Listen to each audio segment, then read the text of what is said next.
Dark roast coffees. Today I'm going to tell you everything you need to know about dark roast profiles, roasting darker coffees, and what is a darker coffee in a specialty coffee setting.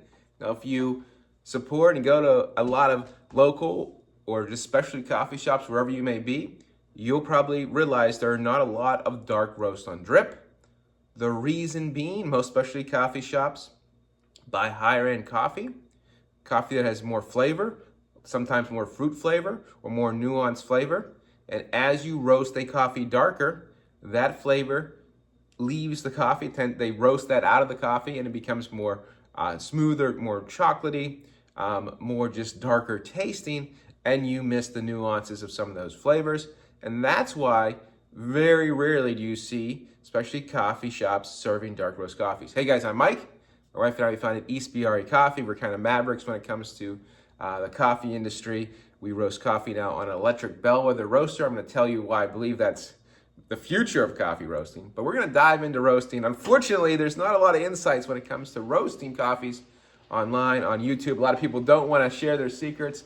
But hey, we play pretty open. We share what we're doing, and we're at the cutting edge of coffee and specialty coffee. If you're new to the channel, we now talk a lot about roasting. We talk a lot about specialty coffee drinks and just specialty coffee. First off, I want to tell you about roast profiles, right? What is a roast profile? If you're new to this, that is sometimes called the roast curve.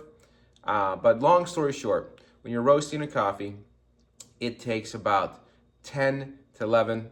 A light roast will be 9 minutes, from 9 to 11 minutes. So the difference between a light roast and a dark roast is about 2 minutes of roast time and about 30 to 35, maybe 40 degrees of temperature difference.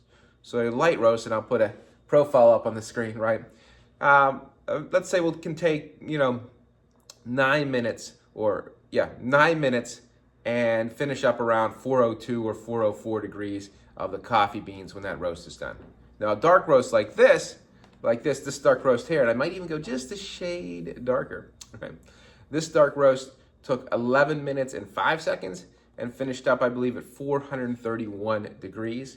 I might tweak that because I can on an electric roaster, digital roaster, a few degrees up, and we'll see, and maybe a couple seconds longer in the roast to get just a smidge darker. But that's the difference. We're really talking about 2 minutes of development time of the coffee that will change it from light to dark, and just a few degrees difference, right?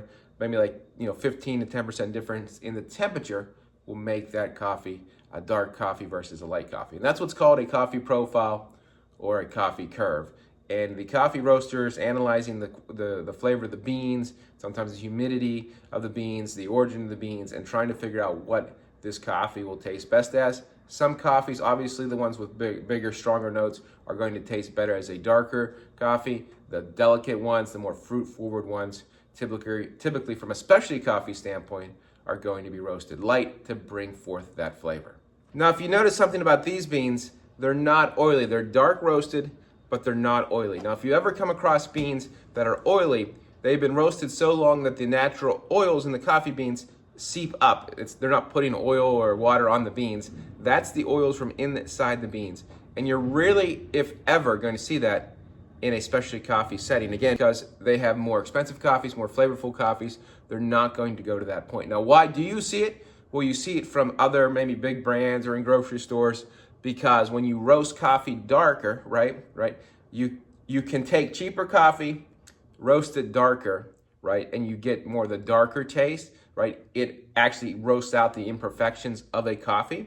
So that's why you'll see a lot of cheaper coffees or different brands have coffee that are much more darker roasted. That's primarily the main reason. Another reason is because it does get a little bit bitter. It does get a little bit more addictive. There's some science behind that as it's burnt or a little bit darker.